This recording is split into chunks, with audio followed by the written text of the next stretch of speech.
I would just like to say everyone's watching this Barbie movie wrong.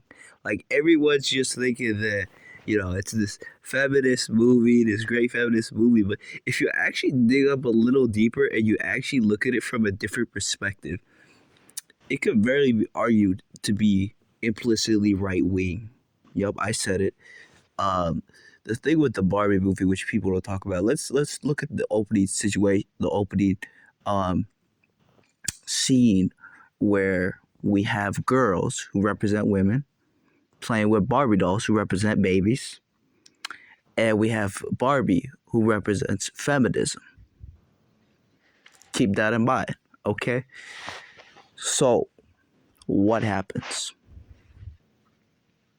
You know, the thief from 21 Space Odyssey, that they discover feminism and then they're smashing their babies.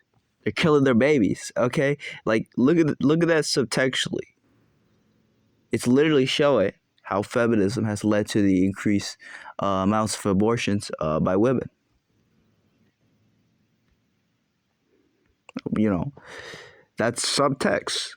That is something that if you don't understand, what's really subtextually going on in this movie, you won't really understand.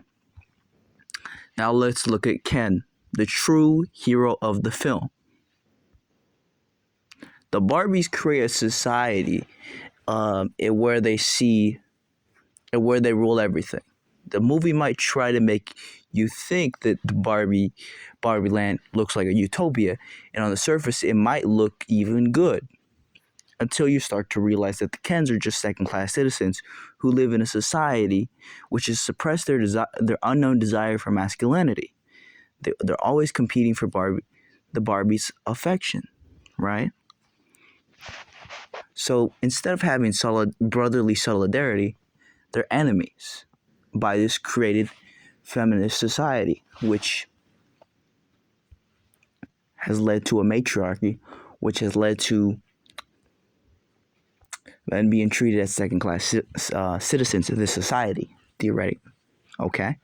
So, Barbie and Ken, they go to the real world, and Barbie is pissed off with it. There's a lot of she's not exactly completely treated well. She's actually harassed. Ken is actually gets self-respect. He gets he sees brotherly solidarity. He gains and learns about the concept of masculinity and strength and virtue. And he literally tries to make it in that world. Literally the whole gesture of someone saying, "What is the time?" Like literally having trust that he knows the time, puts a smile on his face. Like you seriously have to think about it. Like from the perspective of the Kens, Barbie Land is a dystopia. So when Ken is a product of his society and he wants to establish a society which is really much like the real world,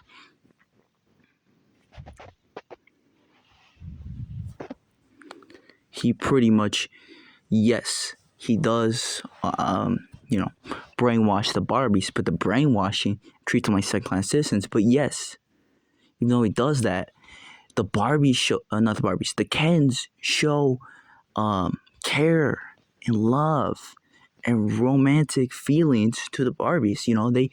They're empathetic at the height of them fighting, even because the Barbies, who are supposed to, the movie might want you to think the Barbies are the good guys in this film, but actually they're not. Actually, Ken is the catalyst for change in the movie.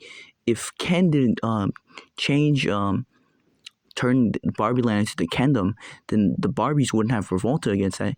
Instead, and if Ken didn't have emotional outrage and show emotional instability, the Barbies wouldn't have realized how bad they were treating the Kens.